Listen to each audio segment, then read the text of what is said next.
Alors, nous vous remercions pour cet exposé riche sur la pratique du mariage mahorais, donc musulman à Mayotte. Vous avez démontré que la coutume persiste en dépit de l'évolution de la législation en la matière et que cela peut engendrer certaines difficultés, notamment s'agissant de la dissolution du mariage lui-même et de la reconnaissance aussi de ce mariage religieux qui est considéré dans la pratique, comme vous le disiez, donc, en terminant votre propos, comme le réel mariage pour les Mahorais. Je vais peut-être laisser la parole à présent à la discutante, à la maître de conférence en droit privé, spécialiste des régimes matrimoniaux, donc le docteur Céline Kuhn, qui va rebondir sur votre exposé. Donc, je lui cède à présent la parole. Merci beaucoup, Hélène. Donc, je suis discutante ce soir. C'est une nouveauté pour moi. J'espère que je vais tenir toutes mes promesses. Que ce titre, en tous les cas, tiendra toutes ses promesses. Merci beaucoup, monsieur, pour votre exposé extrêmement clair. Je partage les félicitations qui ont été formulées par ma collègue.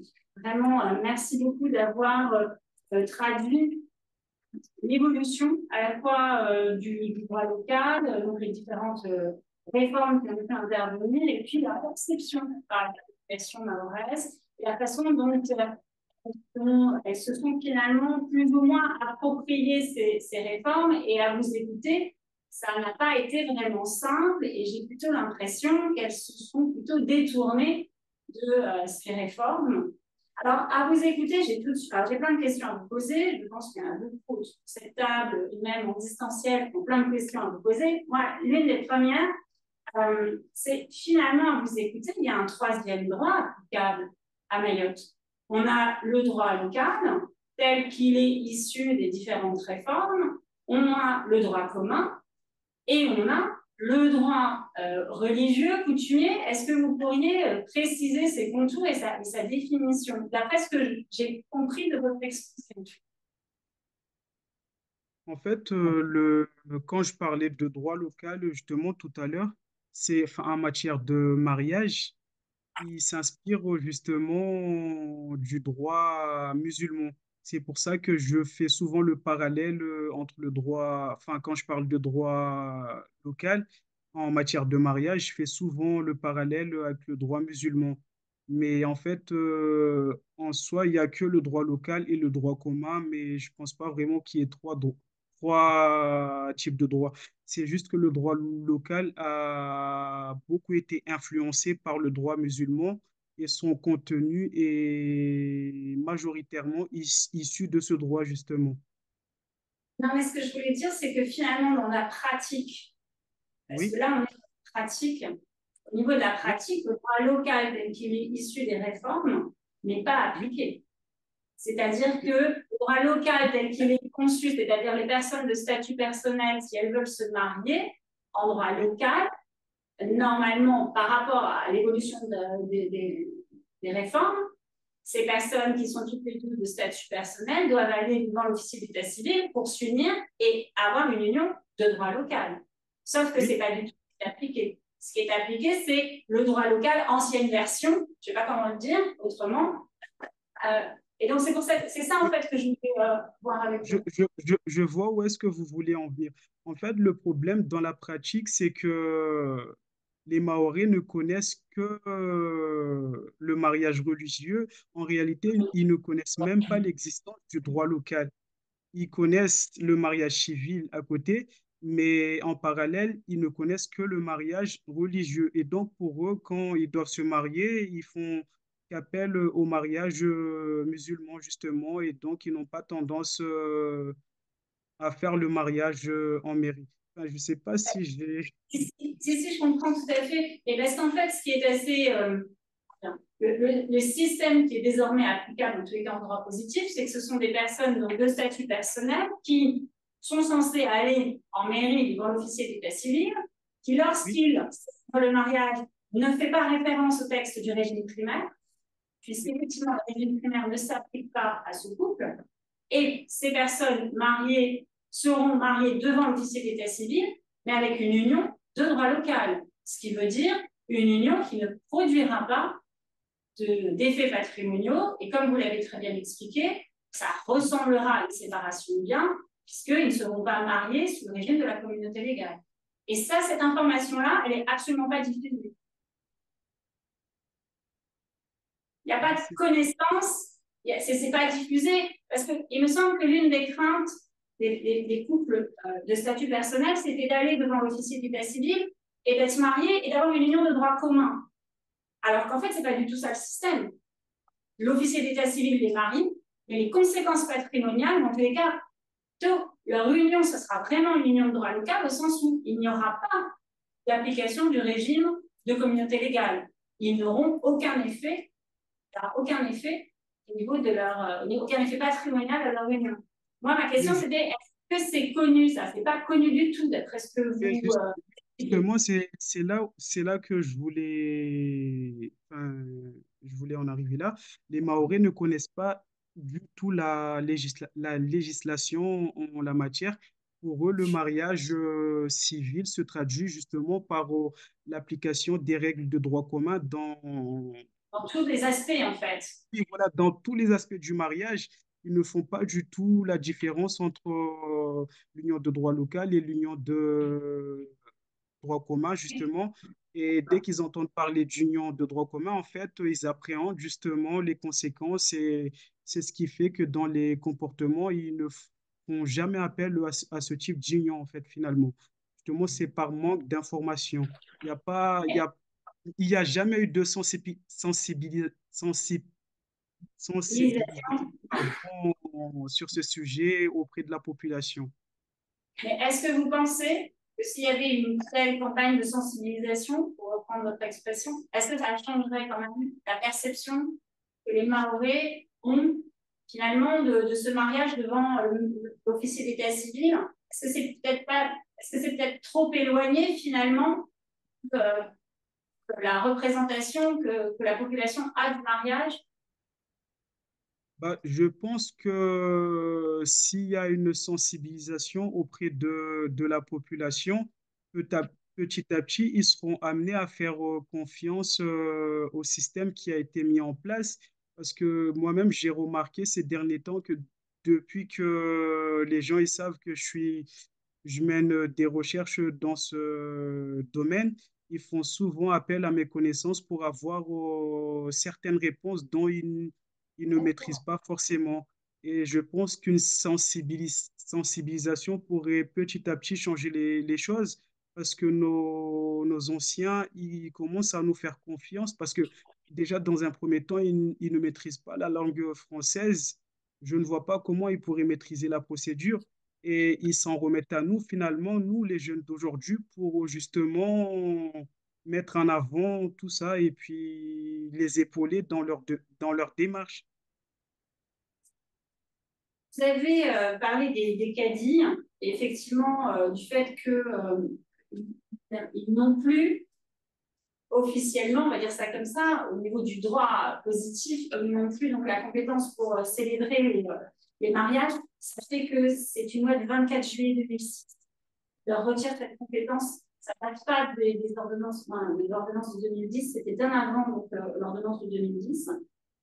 Et pourtant, de ce que j'entends, ils continuent de célébrer les mariages.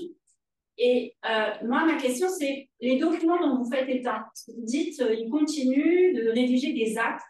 Ces Oui. actes-là, il y a un registre spécifique. Est-ce que vous avez une idée? Est-ce que ces actes, après, vont servir? Je sais pas, En, quelle est l'utilité de ces actes, de ces documents? en réalité, quand je parlais justement de ce volet-là, en fait, il faut faire une différence entre les cadis de la République qui sont fonctionnaires de l'État et les naïboul kadji, comme on les appellerait dans les villages, ou les fondis, qui, eux, vraiment agissent en matière de mariage. En fait, finalement, quand je parlais de kadji, c'était trop général parce que, en réalité, quand on fait appel aux compétences des cadis de la République, c'est plus dans le cadre d'une médiation dans le cadre des mariages religieux, justement, En fait, à ma connaissance, dans chaque village existe un Naïboul Kadji ou des Fondis qui sont nommés spécialement pour célébrer les mariages, justement. Et dans ces contextes-là, en fait, ils font les mariages, enfin, ils célèbrent les mariages de manière orale, généralement. Et enfin, à l'occasion de l'officialisation du mariage, vous pouvez demander à ce Naïboul Kadji ou à ce Fundi de fournir un acte prouvant le mariage. Et moi, j'avais essayé justement parce que moi-même, je me retrouve dans cette situation. Je me suis marié religieusement en 2021 et à aucun moment je me suis marié civilement. Et j'ai demandé au Fundi, au Naïboul Kadji qui m'a marié, de me fournir un document prouvant justement ce mariage. Et donc, il m'a édité un document en langue arabe, justement justifiant ce mariage. Et à l'issue, j'ai essayé de le traduire avec lui. Et il m'a expliqué comme quoi auparavant, quand le mariage religieux était encore juridiquement valable, il suffisait de le remettre au cadi, justement, parce que il me semble aussi que dans chaque commune, à l'époque, il y avait un bureau pour les cadis, pour la transcription des actes de mariage ou de divorce, même pour les naissances et autres. Et finalement, tout à l'heure, parce que dans la préparation de ma conférence, il y a certains éléments que j'ai piochés dans les textes, justement, mais c'était pas, enfin, c'est pas forcément ce qui se passe dans la pratique. Mais maintenant, quand les Maoris cherchent à régulariser certaines choses, comme je l'ai souligné brièvement tout à l'heure, ils vont plus faire appel aux compétences d'un notaire, ou c'est là qu'ils vont commencer à saisir les tribunaux de droit commun pour arriver à leur fin. Voilà. Et Est-ce que vous pouvez un petit peu développer sur cet aspect-là? Ils vont voir les notaires, pourquoi? Parce que moi, j'ai noté régularisation, contrat de mariage, changement de régime matrimonial. Vous avez cité ces trois exemples-là. Concrètement, en fait, on s'adresser au notaire de droit commun, qui est un professionnel de droit commun, qui est oui, certes compétent pour traiter des affaires de droit local, et oui, ils vont le je vous entends pas très bien, ça a coupé vers la fin. Alors, ils vont voir le notaire, ils vont voir le Oui. notaire, ce couple va voir le notaire, mais pour faire quoi? Ah, ça fait. Généralement, parce que comme je disais tout à l'heure, ça fait partie des éléments que j'ai retrouvés dans les textes. Mais en fait, les Maoris, quand ils font appel au notaire, c'est plus dans le cadre des successions et libéralités, enfin, quand il s'agit des terrains, en fait, du foncier généralement. Mais pour les autres Oui. volets, ça sera plus le tribunal, en fait. Enfin, Parce que, oui, le tribunal de droit commun. parce que les personnes là qui sont mariées de façon religieuse ne sont pas mariées aux yeux du droit français, ce qui veut dire que en cas de décès d'un des membres du couple, il n'a pas la qualité de conjoint survivant. Et si le conjoint survivant va s'adresser à un notaire de droit commun, le notaire de droit commun va lui dire, mais vous n'êtes pas marié pour moi. Et justement, en Alors, fait, vu... est-ce que c'est... Je... Alors, bonjour Oui, Alexandre Sirug. oui, Euh, du coup, moi, je suis notaire à Mayotte. oui. Euh, Ah oui, juste pour compléter un petit peu, c'est vrai qu'il y a vraiment, comme vous l'avez dit un petit peu, moi, je mettrais trois mariages.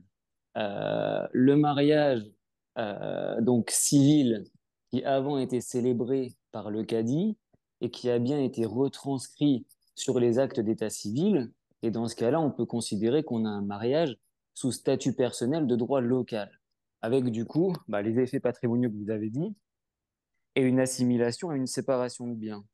Après, on a bah, le mariage d'un couple mixte où là, on va être sous statut de droit local. Et à côté, il y a bah, maintenant les mariages uniquement célébrés par les cadis et donc sans conséquences juridiques ou patrimoniales. Néanmoins, c'est vrai que nous, quand les gens ils viennent nous voir aujourd'hui, alors principalement pour les régularisations foncières ou dans le cadre de succession ou donation, c'est là où on consulte évidemment les actes de naissance, et où on découvre que les gens sont mariés ou non, avec ses conséquences à ce niveau-là. Mais c'est vrai que la population est en très grande demande d'information et de communication là-dessus, et ils pensent généralement qu'ils sont mariés en droit local devant le cadi de l'époque, qui malheureusement, ou enfin généralement c'est malheureusement, exerçait bien les fonctions d'état civil, enfin d'officier d'état civil, et le mariage est pleinement reconnu et on en tire les conséquences, nous, dans le cadre des successions. Ça veut dire, par exemple, que une personne qui était polygame à l'époque, aujourd'hui, moi, je me retrouve avec deux ou trois conjoints survivants. Et on va lui partager la part que la droit attribue, enfin, on va partager entre les conjoints survivants la part qui était normalement attribuée si j'avais eu qu'un seul CS. Merci beaucoup. Est-ce que quelqu'un veut prendre la parole? Je ne sais pas, par rapport à... En distanciel, demande. Oui, en distanciel, est-ce qu'il y a des réactions par rapport à la présentation de M. Sandou?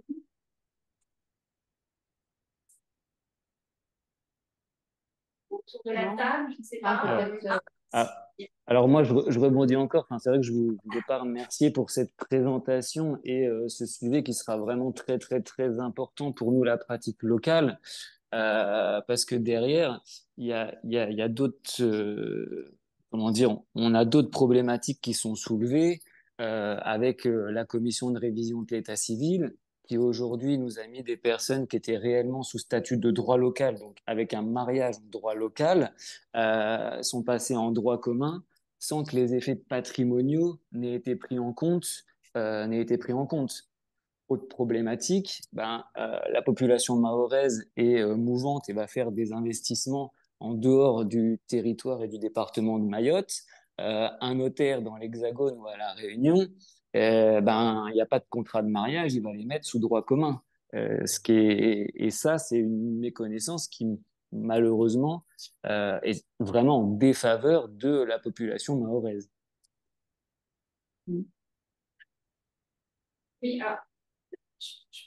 oui, vas-y. effectivement, par rapport à la CREC, je partage votre analyse sur le fait qu'on peut s'interroger des critères qui ont été utilisés, puisque on peut même avoir des résultats différents au sein d'une même fratrie, et on ne comprend pas pourquoi certains vont être qualifiés de droit local et d'autres de droit commun, ce qui crée effectivement de vraies incertitudes, et avec une absence de précision, aussi bien dans les textes, finalement par la jurisprudence. Je ne suis pas certaine qu'il y ait eu une décision de justice sur les conséquences des requalifications de fait d'un point de vue patrimonial. Donc, effectivement, c'est un vrai vide juridique sur les fameux effets de droit. Parce que vous avez le texte en tête, il y a créé tous les effets de droit. Donc, on se dit, alors oui, on doit intégrer tous les effets de droit liés à cette requalification, mais on a vraiment du mal à pouvoir les cerner. Je partage totalement votre, est-ce qu'on peut dire une indignation, en tous les cas, votre réflexion. Et concernant la connaissance par la pratique notariale, notamment en métropole, de ces problématiques-là, je confirme que vos confrères ne connaissent pas du tout la problématique mahoraise et ne pensent absolument pas à vérifier si la personne, elle est de droit commun, de droit local et les conséquences que ça pourrait avoir. C'est tout à fait vrai. C'est-à-dire qu'en fait, on parlait du défaut d'information peut-être de la population mahoraise concernant justement le droit applicable sur leur territoire, voire au-delà, puisque c'est des règles qui sont applicables en métropole, partout où la personne de statut personnel se trouve. Mais on pourrait aussi retourner la remarque et dire, mais les praticiens aussi du droit, pas uniquement les notaires, je pense que les avocats aussi, peut-être même certains magistrats, ne sont pas au courant en métropole de cette problématique. Aurélien a levé la main. Aurélien. Merci de me donner la parole. Je voulais avant tout remercier notre conférencier, M. Sandou, pour avoir traité et approfondi ce sujet pour lequel on manque aussi de données chiffrées. Donc, je sais que c'est un travail qui est assez complexe, c'est un travail de terrain pour parvenir à obtenir des informations sur ce sujet. Alors, j'avais quelques questions, voire des pistes de réflexion pour approfondir par rapport à ce que vous avez indiqué. Des questions parfois un peu techniques et peut-être une un peu plus générale. Sur les questions un peu plus techniques, par rapport à ce qui a déjà été dit sur la délivrance d'attestations de mariage par les cadis ou les faisant fonction de cadis, il me semble qu'il serait intéressant de voir comment ou s'il y a une prise en considération par le juge de droit commun de ces attestations. Est-ce que, à un moment donné, le juge du tribunal judiciaire est amené à prendre en compte ce type d'attestation si elles lui sont fournies par des justiciables? Donc ça, ce serait un sujet intéressant à approfondir avec les magistrats. Je lance cette piste parce que j'ai déjà un peu abordé la question avec quelques magistrats du tribunal. Et je sais que parfois cela arrive. Par exemple, un magistrat m'avait indiqué avoir pris en compte une attestation de mariage pour certifier une vie de couple, pour autoriser un époux marié religieusement à pouvoir aller visiter son conjoint qui était euh, emprisonné au centre pénitentiaire, par exemple. Donc, j'ai un exemple au moins, mais ce serait intéressant d'approfondir ce sujet euh, parce que il y a bel et bien des attestations qui continuent d'être délivrées après 2010 et voir quelle est la prise en considération par les magistrats. Donc ça, je ne sais pas si vous avez d'autres exemples, si vous avez déjà euh, abordé cette réflexion. Ça, c'est ma première réflexion. Je vous les livre et ensuite je vous laisserai le soin d'y répondre. Euh, Quand on évoque cette résistance du mariage religieux par rapport au droit commun, si je reprends vos termes, et donc le fait que les cadis ou les faisant fonction de cadis continuent à célébrer des mariages religieux, avant même parfois le mariage civil, puisque vous avez évoqué la situation où parfois le mariage civil suit le mariage religieux, on est clairement en dehors de l'application des règles du droit commun.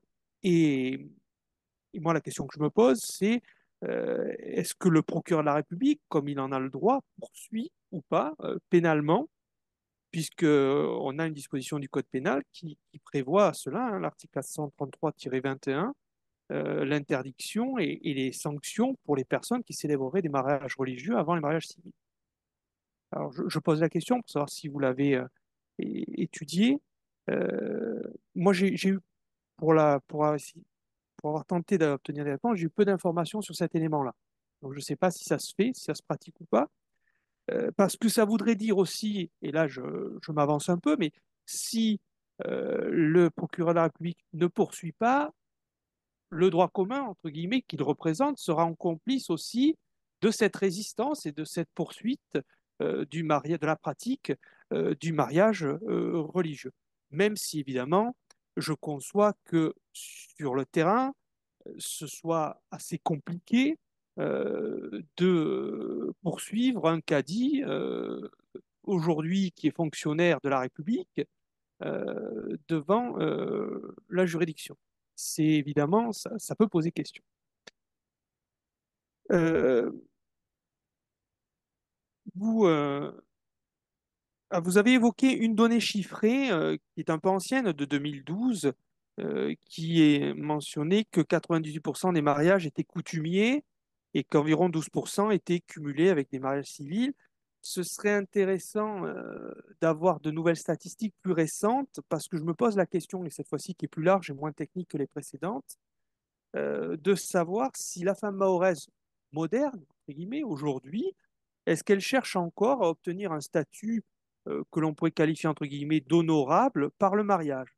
Est-ce que c'est aujourd'hui encore le cas avec l'évolution euh, de la société mahoraise? Et est-ce que dans l'avenir, ça n'a pas vocation à évoluer avec peut-être une plus grande émancipation de la femme mahoraise? Donc voilà les quelques questions que je soumets à votre euh, sagacité. même si je sais qu'il n'est pas évident d'apporter des réponses précises. Je vous remercie. Donc, pour ma part, pour ce qui est des actes établis par les Kadji ou les Naibul Kadji, les Fundji et autres, au niveau juridique, au niveau enfin, des magistrats et autres, enfin, à ma connaissance, je ne pense pas vraiment que ces documents soient pris en compte.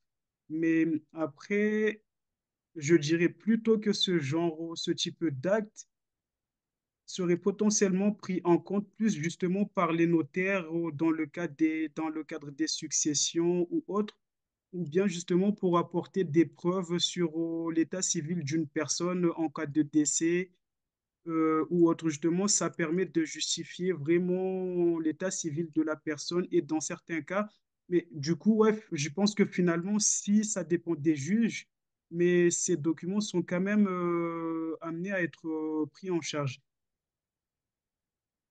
pris en considération, pardon. Et pour ce qui est des sanctions, à ma connaissance, j'ai jamais entendu personne être sanctionné pour la célébration des mariages et j'ai jamais vu d'appréhension de la part de ces autorités ou des Mahorais justement qui concluent ce genre de mariage en fait. Du coup, je sais pas trop. Enfin, comme vous dites, il y a certaines questions où les réponses sont difficiles à apporter. Et pour ce qui est des données chiffrées, justement, en fait, actuellement, je pense que c'est compliqué de trouver ces chiffres, surtout dans les circonstances actuelles. Je pense pas vraiment que ça soit, comment dire, une priorité pour les Mahorais, mais dans le futur, je pense quand même que c'est un travail qui doit être effectué. Et pour ce qui est du statut de la femme, est-ce qu'elle est toujours similaire aux pratiques passées? Je pense que oui, parce que à l'heure actuelle, par exemple, une femme qui se marie cherche automatiquement à célébrer son mariage par le nikah et ensuite par le monzaraka. Toutes les femmes cherchent à passer par cette étape-là, que ce soit celles qui ont grandi sur le territoire de Mayotte ou à La Réunion ou en métropole, parce que comme je vous disais, en été ou pendant les vacances de décembre, quasi toutes les familles descendent à Mayotte à l'occasion de ce genre de cérémonie. Et je pense que la pratique est encore vivace parce que sinon, il n'y aurait pas autant d'enthousiasme et de volonté dans la pratique de ce genre de choses. Alors, je me permets de prendre la parole pour rebondir parce que je me suis posé un peu les mêmes questions récemment qu'Aurélien. À propos de la prise en compte des attestations de mariage lorsqu'il y a un mariage coutumier, j'ai vu quelques citations de jurisprudence, alors qui ne concernaient pas Mayotte, mais d'autres pays hors de France, mais qui montraient que les juges, alors judiciaires ou administratifs, pouvaient en tenir compte pour attester d'une vie familiale. Et donc, dans le cas, par exemple, d'un contentieux des étrangers ou d'une expulsion, eh bien, le fait qu'il y ait une attestation de mariage coutumier, eh bien, ça permet d'attester d'une vie familiale. Or, comme on sait que la CEDH la protège, même si c'est une vie familiale de fait, c'est-à-dire même s'il n'y a pas de lien officiel, eh bien, l'attestation, voilà, mariage coutumier peut servir à ça. Après, elle peut servir aussi de manière négative, puisque en matière de nationalité, récemment, la Cour de cassation a quand même considéré qu'un concubinage, enfin qu'une personne mariée mais qui menait une double vie, donc avec une concubine, eh bien, cela empêchait les personnes mariées, enfin la personne étrangère mariée avec un Français qui lui-même donc est engagé dans une autre union, d'acquérir la nationalité française. Donc une bigamie même de fait empêche l'acquisition de la nationalité française. Après, c'était sur la question des sanctions. Donc moi aussi, j'ai interrogé Alors, j'ai lancé un hameçon que je n'ai pas, pour le moment, je n'ai pas encore pêché quoi que ce soit. Mais je me suis quand même rapprochée de Madame la procureure générale près la cour d'appel de Saint-Denis, de La Réunion et de Mayotte. Elle m'a dit qu'elle allait voir. Enfin bon, voilà, elle m'a gentiment répondu, mais pour le moment, j'ai pas de. Mais je me suis rappelé aussi, j'ai relu nos entretiens, voilà, pendant notre recherche collective, et puis la contribution. Je ne sais plus si c'était dans les entretiens ou c'était la contribution de Madame Betty Barouk, donc qui était en poste au tribunal judiciaire. Et à un moment donné, elle dit que, à sa connaissance, en tout cas le temps où elle a été à Mayotte, il n'y a jamais eu de poursuite.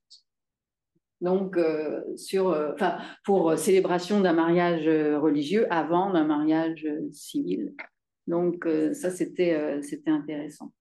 Après, sur la question des statistiques, alors moi aussi, c'est beau, c'est vraiment difficile à trouver. D'ailleurs, je ne sais pas d'où vous tenez ce chiffre de 98% de mariages religieux en 2012. Je pense que c'est Sophie Blanchy, il me semble, à ma connaissance. Ah, peut-être qu'elle l'écrit. Alors, donc, il faudrait voir ce qu'elle-même, elle cite comme source, parce que j'ai passé beaucoup de temps sur le site de l'INSEE, donc l'Institution nationale de la statistique. En fait, l'ennui, c'est que déjà, bon, il y a eu des recensements de population, bien sûr, réguliers, mais dans le cadre de ces recensements, la question du mariage, elle est très générale. Elle ne rentre pas dans le détail de la question de savoir si le mariage a été religieux ou civil. Donc, on sait qu'à un moment T, il y a eu tant, enfin, que parmi les gens en âge d'être mariés, la plupart sont mariés à Mayotte, voilà, la majorité, mais et que effectivement, donc à un moment donné, oui, que le mariage était religieux, mais sauf que c'était l'époque, enfin, la date de ces recensements remonte à l'époque où c'était encore possible de se marier religieusement. Donc, pour l'époque moderne, il y a de statistiques du mariage civil que depuis 2013 ou 2014, parce que automatiquement les mairies transfèrent leurs données statistiques donc à l'INSEE, donc s'agissant des mariages tout ça. Mais avant, on n'a pas de, enfin moi j'ai rien trouvé pour le moment. Donc je vais continuer à chercher, mais en tout cas sur la période 2013 jusqu'à aujourd'hui, donc une dizaine d'années. Il y a en moyenne 372 mariages par an, donc mariages civils, pour une population qui, en 2024, au 1er janvier, est quand même de 321 000 habitants. Donc, sachant que, comme vous l'avez très bien rappelé, l'ordre moral à Mayotte veut que on ne vive pas en couple hors mariage et que du coup on se marie, eh bien par une sorte de raisonnement négatif, eh bien on en déduit que sans pouvoir le chiffrer avec exactitude, que forcément sur une population de 321 000 habitants avec un âge moyen de 23 ans et avec un taux de fécondité le plus haut de France de 4,7 enfants par femme. Donc, on imagine que forcément cette femme qui accouche, elle est mariée. Donc, du coup, voilà, je n'ai pas noté tous les chiffres là pour ce soir, mais du coup, on imagine effectivement un taux de mariage religieux quand même beaucoup, beaucoup plus élevé que le nombre de mariages civils. Voilà, c'était tout ce que j'avais ajouté. Le dernier point, je ne sais plus ce que c'était. Mais voilà, c'était ça que je voulais ajouter pour informer un peu tout le monde. Après, sinon, si d'autres... je ne sais pas si d'autres personnes veulent réagir, mais moi, j'avais aussi des questions, notamment à l'attention des notaires ici présents ou peut-être en ligne. Puisque maintenant, vous êtes les seuls à pouvoir œuvrer pour les liquidations de succession, est-ce que vous êtes confrontés justement à des questions successorales de personnes qui viennent vous voir en se pensant légitimement héritiers ou héritières, notamment en tant que conjoint survivant, et à l'occasion de cela, vous vous apercevez que ces personnes se sont mariées ou que le défunt s'est marié après 2006, donc époque où maintenant c'était plus possible de se marier religieusement, et que du coup, légalement, ces personnes ne sont pas mariées. Alors c'est peut-être encore trop tôt, peut-être par rapport à cette interdiction du mariage religieux depuis 2006, d'en mesurer maintenant les effets. Mais ça va se présenter. Si ce n'est pas maintenant, ça va se présenter dans 5 ans, dans 10 ans, dans 15 ans. Et on rencontre effectivement des situations où la, quand la mère a des enfants ne justifie pas un compte d'un lien matrimonial avec, avec la personne décédée, son conjoint décédé. Mais nous, on se base avant tout sur les actes d'état civil. J'exerce à Mayotte depuis 19 et je n'ai jamais été en présence d'un certificat de mariage, je dirais, de droit local non déclaré. On n'a jamais produit en tant que tel. En tout cas, en tant que notaire, on se base sur les actes d'état civil qui sont produits et il y a un conjoint survivant, voire, comme l'indiquait mon confrère, un civil, plusieurs conjoints survivants. Mais en tout cas, on se base là-dessus pour définir la vocation héréditaire. On ne prend pas en compte le statut des personnes qui sont effectivement mariées uniquement religieusement. Oui, parce qu'elle a un acte d'état civil qui atteste qu'elle est mariée, par exemple. Oui, il n'y a pas d'acte d'état civil qui indique qu'elle soit mariée. Donc, il y a des enfants qui sont issus d'une autre union que celle de. Et la mère, qui est, selon la coutume mahoraise, en général mariée, parce qu'une femme qui a des enfants est en général mariée, mais elle ne justifie pas de son mariage, puisqu'il n'y a pas de publication. Ah oui, elle ne justifie pas, voilà, d'accord. Est-ce que c'est déjà arrivé concrètement? Ou est-ce que c'est pour l'instant et pas encore En pratique, quand je rencontre les personnes, notamment parce qu'on arrive à échanger avec la mère, c'est souvent quand il y a en présence d'enfants mineurs, qui elle nous indique qu'elle s'est mariée religieusement avec la personne décédée. Donc, ça, c'est une réalité, parce que c'est ce qu'affirme le conférencier. Il y a une réalité des mariages, d'une continuité des mariages religieux. Mais quand nous, dans notre pratique, on leur confère aucun effet civil. Bien sûr. Nous, on se rend compte, lorsque il y a des mineurs et que c'est la mère qui représente les enfants mineurs lors des échanges. Oui, oui. Donc, mais est-ce que cette femme se rend compte à ce moment-là que son mariage ne produit aucun effet? C'est ça aussi une question intéressante. Oui, alors c'est, comme l'évoquait le conférencier, la difficulté qui ressort de cette problématique, c'est l'absence de communication et sur tous ces changements. Tous ces changements, c'est quand même très récent. Comme indiqué, je vis ici depuis 1999. Avant, la profession notariale n'existait même pas à Mayotte. Donc, tout ce qui concernait les mariages, les successions, les libéralités, les donations, c'était régi par les calculs. Et ce n'est que 10 ans plus tard, maintenant, ça fait que 10 ans, on a tout transformé pour la population nord-est sur ces points-là, et je dirais d'une manière assez brutale. Il n'y a eu aucune communication sur à la fois le changement qui était opéré et ni aucun accompagnement en fin de compte à connaître comme expliqué des effets, comme lorsqu'on passe devant le maire, on reste au droit local, il n'y a pas d'application du droit commun. Et puis il faut avoir à l'idée que, en tout cas, toute la génération, il y a toute une génération antérieure qui ne parle pas français. Donc, certes, on a des lois, des ordonnances qui ont été rendues, qui ont rendu des dispositions applicables, mais la question d'accès au droit et à la connaissance du droit se pose réellement, elle n'a pas été du tout traitée. Donc, la majorité, une grande majorité encore ignorée, n'a pas la capacité à avoir connaissance de ce texte, qui ne sont pas traduits.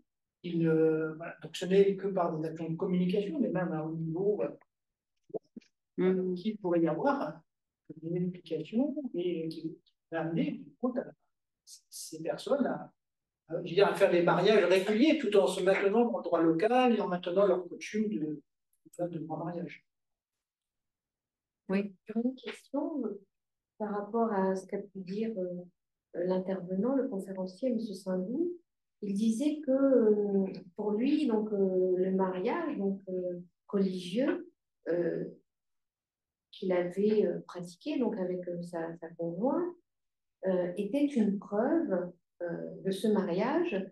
Et dans son exposé, il a indiqué qu'il y avait une sorte de régularisation de ces attestations devant le notaire.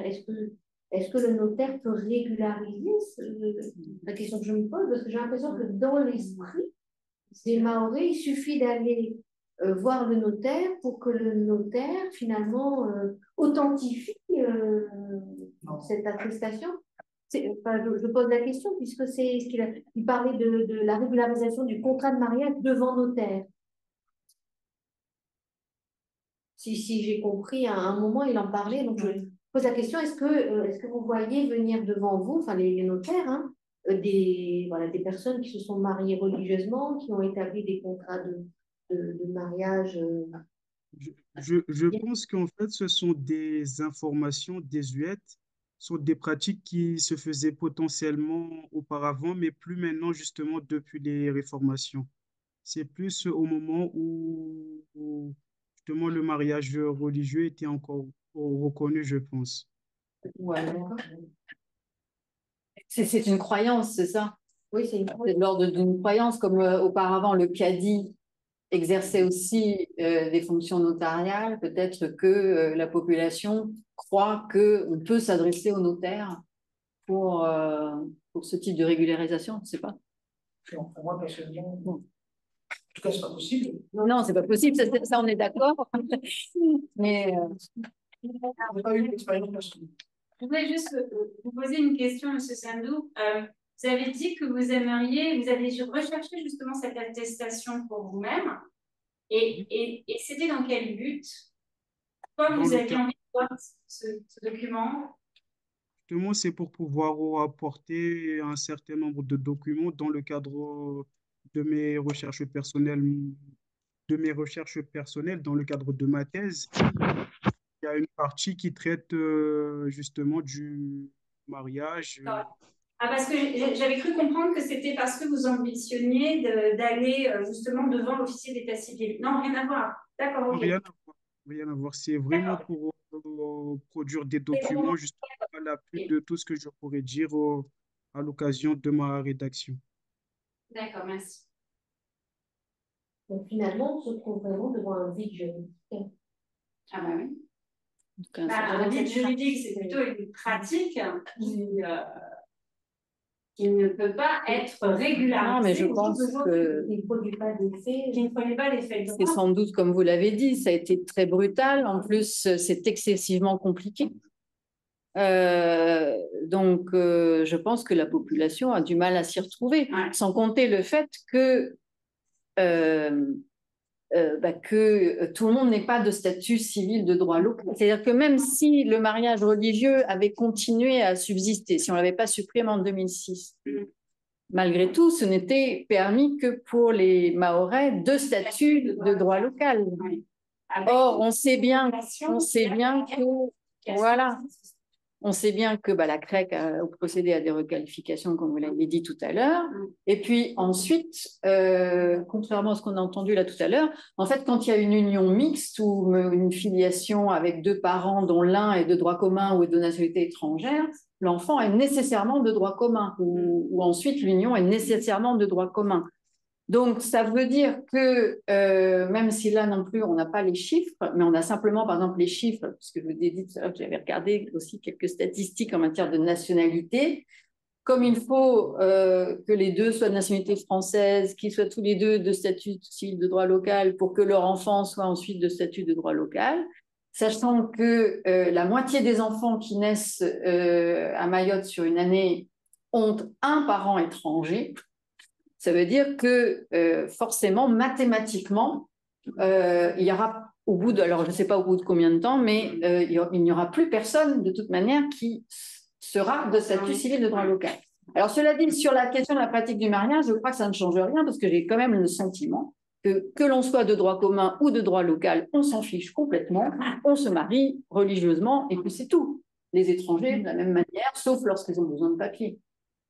Justement, pour en arriver là, le problème, c'est que en réalité, dans la pratique, il y a quasi personne qui connaît l'existence de ces deux statuts. Moi, par exemple, j'ai découvert l'existence du statut personnel que dans le cadre de mon mémoire de Master 2, justement.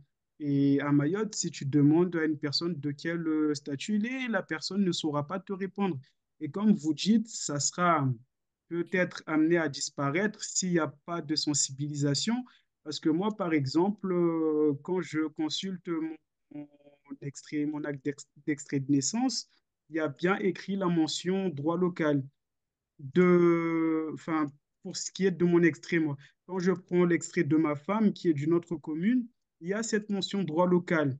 Donc, automatiquement, nos enfants sont de droit local. Sauf que vu que j'ai déclaré mon fils ici en métropole, sur son extrait de naissance, il n'y a rien qui le démontre. Donc, dans la pratique, peut-être qu'il y en aura toujours, et sauf que ça sera impossible à prouver, parce que les pratiques ne sont pas similaires de Mayotte à la France métropolitaine ou à La Réunion.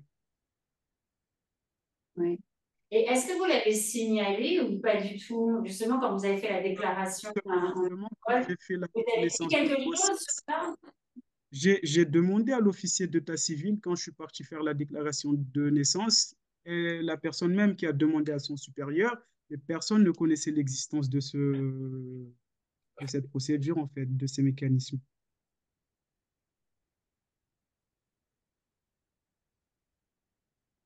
Et j'avais une question par rapport à cette question de filiation aussi. Euh, les personnes qui se marient religieusement, qui ont ensuite un enfant, Oui, est-ce qu'elles effectuent une démarche, enfin surtout le père, est-ce qu'il effectue une démarche pour reconnaître l'enfant oui, il faut reconnaître. selon le droit commun? Est-ce que c'est fait à Mayotte? Est-ce que c'est pratiqué également? Est-ce qu'ils ont conscience que le seul mariage ne suffit pas à conférer la filiation paternelle à l'enfant? Oui, enfin, généralement, les gens, ils ont quand même conscience que pour que l'enfant porte leur nom, il faut faire cette démarche-là, justement, et aller en mairie pour le faire. Moi, enfin, moi-même, je ne savais pas, je me suis renseigné, j'ai dû le faire en métropole ici, mais finalement, quand je me renseigne auprès de moi, en fait, tout le monde passe par cette étape-là quand même. Il y a certains volets où les gens savent parce qu'ils n'ont pas le choix. Et de ce fait, ils sont obligés de passer par cette étape-là pour pouvoir reconnaître leur enfant, par exemple. Mais parce que là, comment dire? Parce qu'ils n'ont pas le choix. Mais autrement, s'il y avait moyen de ne pas passer par cela, je pense qu'il y aurait une négligence comme les autres points, en fait.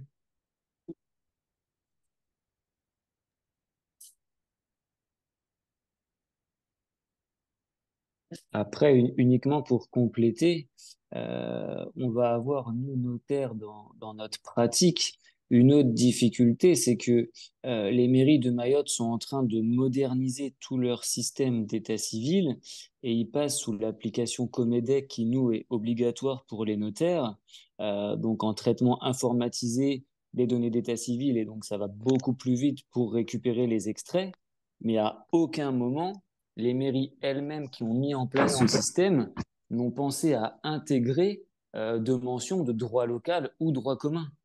Donc aujourd'hui, même un notaire qui va officier habituellement sur Mayotte, il demande un extrait d'acte de naissance, il n'y a plus ces mentions qui n'apparaissent. Et ça, bah, nous, on l'a signalé à certaines mairies, il n'y a pas de changement là-dessus.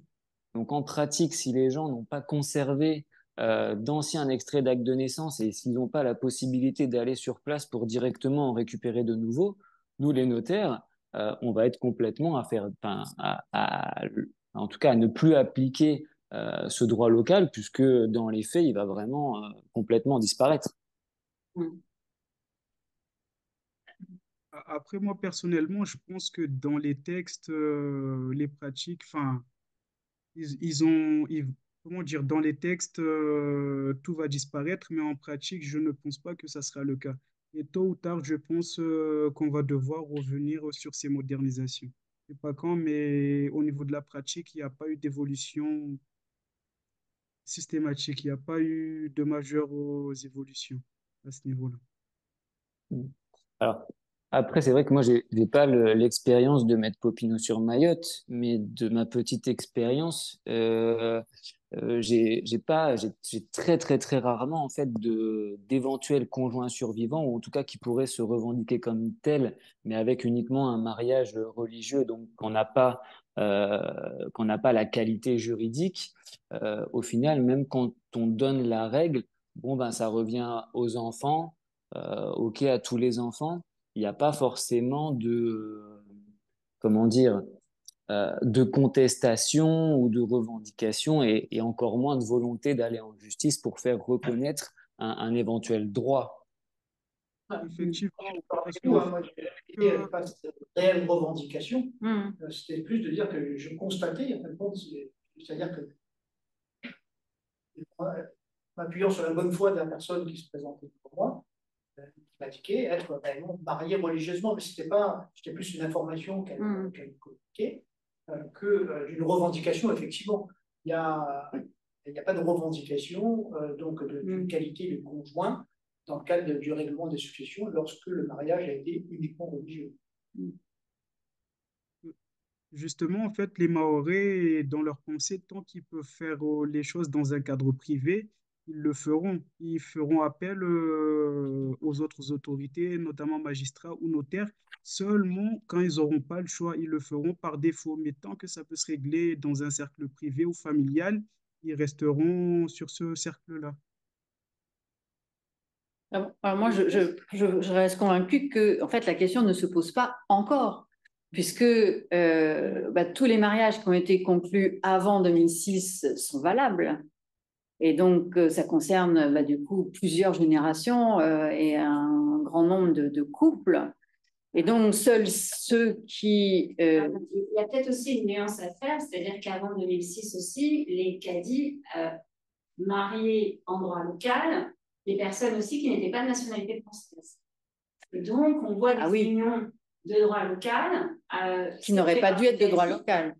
Alors, ce n'est pas du droit local, c'est pour ça que quand tu as dit valable, c'est-à-dire que c'est des unions. Non, elles ne sont pas valables, justement. Alors, ce n'est pas valable, mais là, on a aussi ce problème d'avoir, notamment, donc, voilà, le problème de la transcription. Oui, transcription de l'état civil. Oui, oui. Voilà, tout à fait. Ça a été transcrit. Ça a quand même été transcrit. Ça a été transcrit sur les registres d'état civil. Donc, on a les personnes mariées religieusement à l'application du droit local par le cadi. La personne est de nationalité comorienne. Oui. Le plus fréquemment, c'est une nationalité comorienne avec une personne mahoraise et acte retranscrit au niveau d'état civil. Oui, parce que le cadi lui-même ne va pas faire de distinction entre les musulmans. Non. Voilà, les musulmans et les musulmans. Et donc, non, mais c'est vrai que c'est un gros souci. Madagascar, on a aussi. Donc, voilà, il s'est trompé, mais on comprend donc, quelque part pourquoi il en est arrivé là. Oui. Oui, oui. Après, il y a eu une erreur de l'état civil en retranscrivant l'acte qui n'aurait pas dû l'être, etc., etc. Ça, bien sûr. Et c'est vrai que tant que le mariage n'a pas été annulé en justice, il produit ses effets. Donc ça, là, il n'y a pas de... Donc s'il n'y a pas de contestation, que ce soit par une personne ou le ministère public, il produit ses effets. Il produit ses effets, pardon. Donc, mais sinon... pour les mariages plus récents. Donc là, ce n'est qu'à partir de 2006-2007 que du coup, là, ça fait 10-15 ans. Non, même pas. Non, oui, 6-15 ans, oui, à peu près, ouais, voilà. Ils sont peut-être pas, comme la population mahoraise est très jeune, ils sont peut-être pas encore morts, quoi. Enfin, voilà, il faut je pense. Donc, je pense aussi. Après, le problème, c'est que les Comoriens, par exemple, et les Malgaches, qui sont majoritairement les immigrants de Mayotte, il fut un temps où ils étaient français, donc de droit local aussi. Donc, je pense que il y a cette question-là. donc, il faut aussi différencier les périodes. Je pense que ce n'est qu'à partir d'un moment où ils ne devaient plus bénéficier de ce statut et c'est à partir de là aussi que c'est devenu problématique. Effectivement, oui.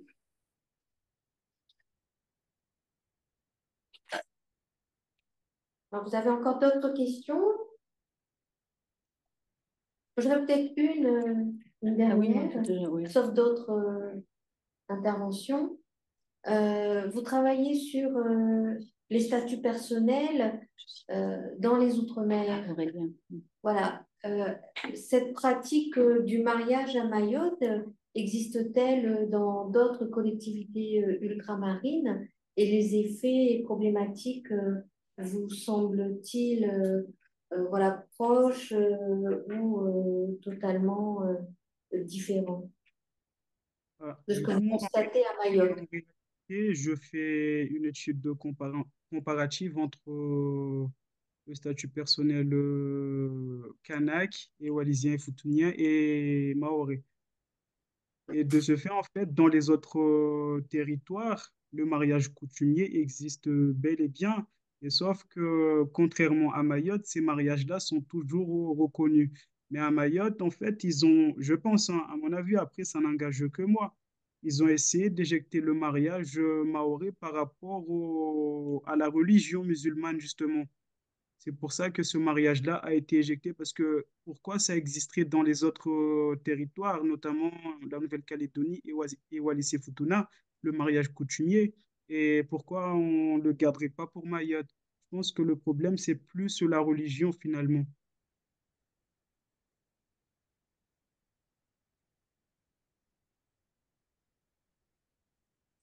Aurélien. Hein? Oui, le statut Oui, personnel. Ouais. Oui, merci de me donner à nouveau la parole. J'avais une question un peu précise, il est vrai. On a parlé de mariage traditionnel, de mariage coutumier, de mariage musulman, et ces mots ont un sens. Et donc, la question que je me posais, c'est finalement, euh, et c'est un peu le prolongement de la réflexion que l'on a eue avec Élise Ralser et collectivement sur ce projet sur la place de la coutume à Mayotte. Quelle est la place de la coutume? Alors cette fois-ci, coutume entendue au sens strict, au sens strict juridique. Quelle est la place de la coutume dans le mariage traditionnel? Euh, Parce que on sait que dans le Nika, il y a beaucoup d'éléments qui sont issus du droit musulman, notamment la lecture des versets du Coran, notamment, mais pas que ça. Et donc, je m'interrogeais sur le fait de savoir ce qu'il y a exactement dans ce mariage traditionnel qui peut relever strictement de la coutume.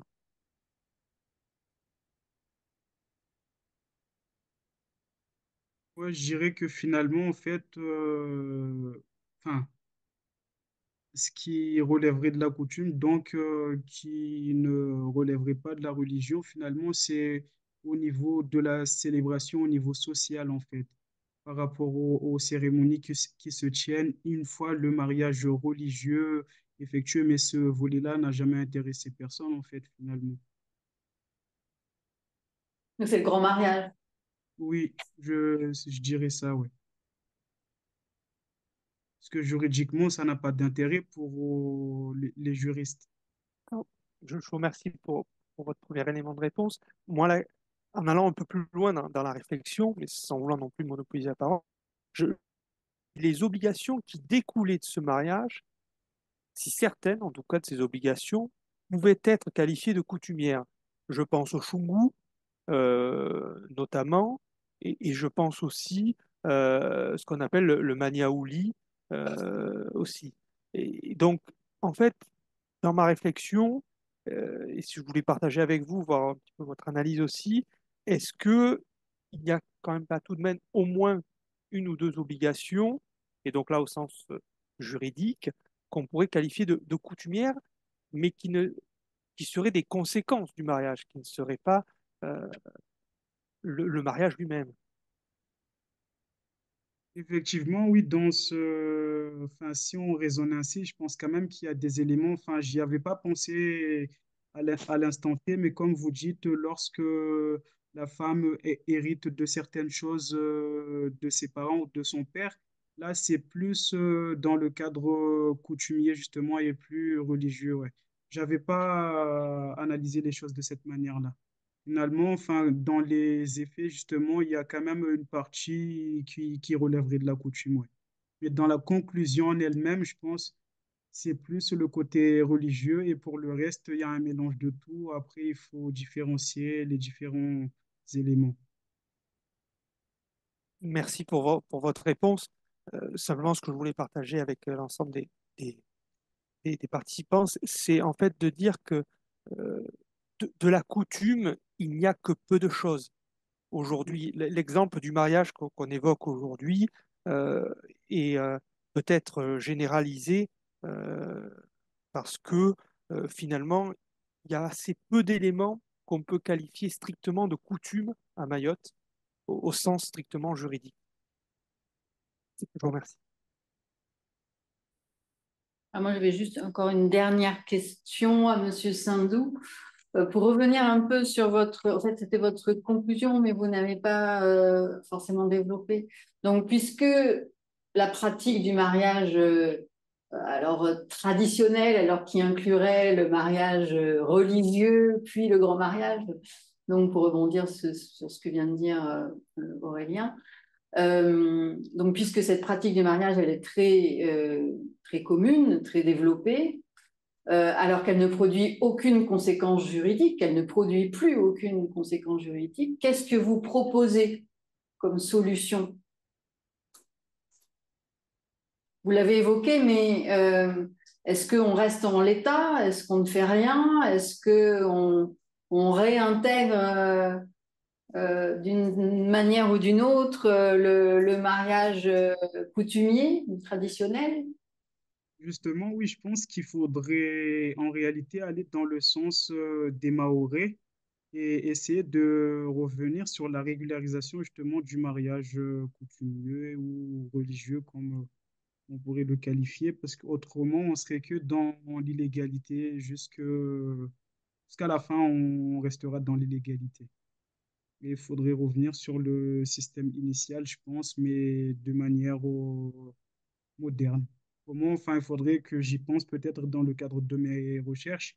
Et là, à l'instant T, je n'ai pas de propositions à faire ou de propositions concrètes à faire dans ce sens-là. J'ai l'impression que vous étiez dans l'idée peut-être de régulariser les attestations. Il y avait cette idée peut-être d'une régularisation des attestations de mariage religieux qui pourrait être réalisée.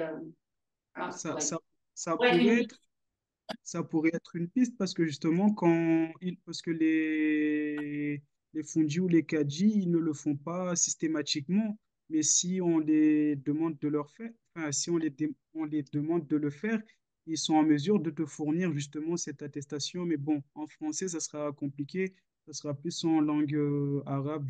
Je pense aussi que c'est problématique à ce niveau-là, mais il y aurait peut-être des pistes à envisager, oui. Mais est-ce que la réintroduction du mariage religieux à Mayotte, est-ce que ça ne heurterait pas trop le principe de laïcité cher à notre République et réitéré récemment? Et puis surtout, comme souvent, voilà, on expérimente des choses à Mayotte pour les reproduire ensuite ailleurs dans l'Hexagone. Je pense par exemple aux reconnaissances de filiation mensongère et frauduleuse, mais qui sont devenues du droit commun dans le Code civil. Mais est-ce que du coup, si on réintroduisait le mariage religieux à Mayotte, est-ce que du coup, ça ne créerait pas une sorte d'épidémie, ferait émerger, voilà, nourrirait les communautarismes aussi dans l'Hexagone, et du coup qui conduirait tout le monde à vouloir voilà, concurrencer le mariage civil. Bon, je pense qu'à long terme, oui, ça pourrait être problématique, mais après, bon, le truc, c'est que ce type de mariage est justement pour le moment, enfin, à l'époque où ça se faisait, c'était limité aux personnes de droit local. Donc, je pense que dès lors qu'il y a un union mixte, si on impose le droit commun, je pense pas vraiment que ça serait pandémique. Et puis, enfin, il suffit de bien l'encadrer et trouver un juste milieu pour tous les mécanismes. Après, est-ce que est-ce que les Mahorais se rendent compte que leur mariage n'est qu'un concubinage aux yeux de la loi?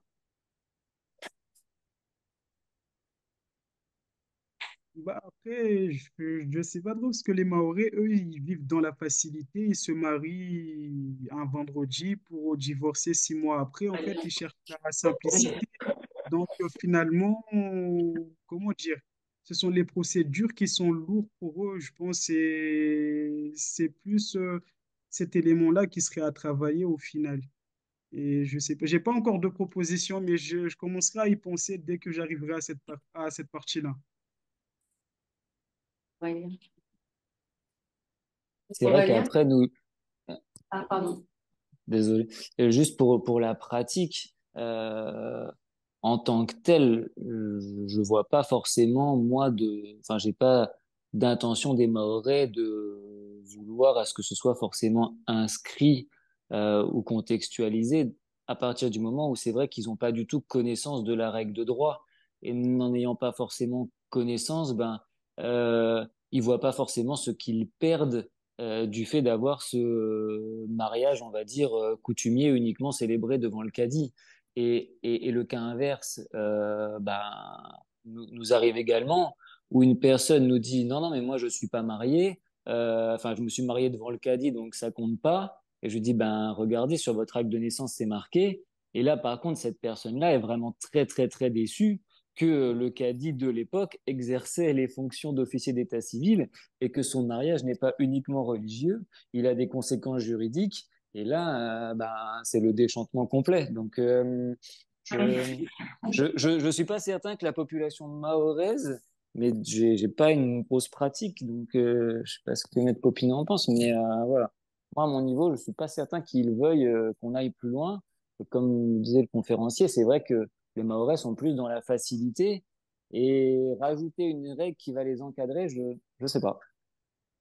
Et après, je pense aussi que finalement, Je suis tout à fait d'accord avec vous, confrère.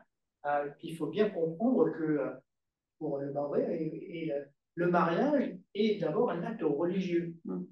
C'est pas un contrat, enfin, c'est pas un contrat d'un point de vue civil, Oui. tel que nous soit. C'est un acte religieux et qui donc doit être célébré. Pour eux, la validité du mariage, c'est quand il est célébré par l'officier religieux. Donc, la constitution de l'état civil, c'est uniquement une formalité administrative, mais ce n'est pas pour eux, ce n'est pas comme la validité du mariage. Donc, tant que cette perception ne sera pas modifiée, soit par la communication, le Mahorais va toujours considérer que le mariage est un acte religieux qui doit être célébré par un officier religieux. après, je pense qu'il Voilà. faut aussi reconnaître qu'il y a de la mauvaise foi derrière, hein. Parce que, par exemple, dans le cadre de la polygamie, enfin, je pense pas vraiment que les gens respectent pour autant la religion, parce que il est dit que si tu souhaites marier une deuxième femme, tu dois avoir l'autorisation de la première. Et donc, dans la pratique, les gens, en fait, ils vont se marier sans en aviser la première femme. Ils se marient une deuxième fois et la femme vient la prendre par la suite. Et du coup, finalement, enfin, ils respectent ni le droit commun, ni la religion musulmane. Enfin, en quelque sorte, ni la religion musulmane, quoi. Parce que, enfin, je sais pas, en fait, ils prennent que les parties qui les intéressent et on délaisse d'autres, quoi. Aurélien? Finalement, même dans notre département, on sait qu'il y a des mariages religieux, des gens qui sont mariés religieusement, c'est l'autorité, qui ne sont pas mariés à l'état civil. Enfin, dans une dimension bien moins importante que la situation en Mayotte, mais ça existe aussi dans notre département ici à la Mayotte. Oui, oui, oui, bien sûr. Aurélien Siri a levé la main. Oui, merci Élise de me donner la parole. Moi, je suis finalement assez guère étonné de la situation. Il faut voir que Mayotte est un territoire en transition. Et donc, cette résistance de la pratique, des faits en quelque sorte contre le droit, n'est guère étonnante. Euh, on a des législations qui sont intervenues il y a finalement assez peu de temps. Avant de faire évoluer ces pratiques que l'on ne peut pas rayer d'un trait de plume du jour au lendemain, décret ou une ordonnance, Et il faut du temps. Donc, je pense que voilà, on est dans cette période de transition et que dans une période de transition, il y a des résistances au changement. Et c'est une question de temps. Le temps fera sans doute son œuvre.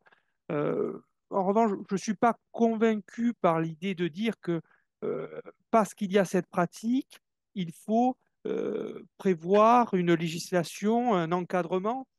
Je ne pense pas que on soit aujourd'hui dans cette vision des choses à Mayotte, d'autant que ce serait en quelque sorte faire un pas en arrière. Et on est aujourd'hui plutôt à Mayotte dans une tendance assimilationniste, à dire on veut exactement les mêmes droits que dans l'Hexagone, cette convergence.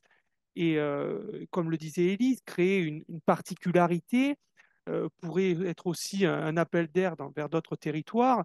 Et je ne suis pas certain que ce soit le sens dans lequel on veuille avancer.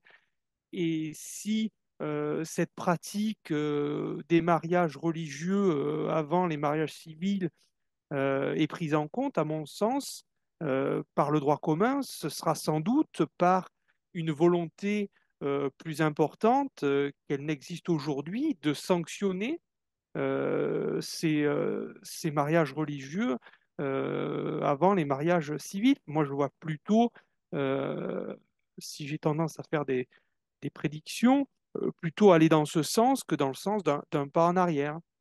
Euh, voilà, c'est un sentiment, hein, c'est assez personnel, hein, ce que je dis, ça n'engage que moi là aussi, mais je vois plutôt une évolution dans ce sens-là, et pas dans le sens d'un retour en arrière, ce qui me paraît beaucoup plus compliqué. Je pense qu'il faudrait sensibiliser la population et puis par la suite voir ce qu'ils veulent eux. Et puis on sera peut-être, on pourra se positionner à partir de là. On fait un travail de sensibilisation pendant quelques années, 5 à 10 ans. Et puis à partir de là, enfin, proposer enfin, des solutions.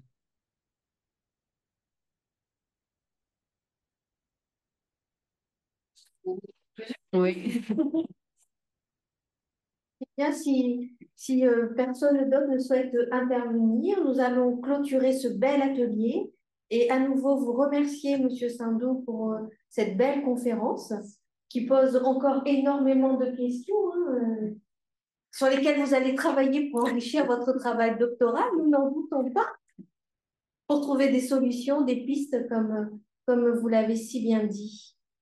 Donc, merci à tous et à tous. Merci à Élise. Merci à Céline, à tous les praticiens, les participants eh ben, qui ont participé à cette belle conférence. Et nous restons en contact pour d'autres ateliers et pourquoi pas vous recevoir à nouveau lorsque vous aurez des pistes sur cette question. Donc, merci à tous. Bonsoir. Je vous souhaite une belle soirée. Merci, au revoir. Au revoir. Au revoir. Au revoir.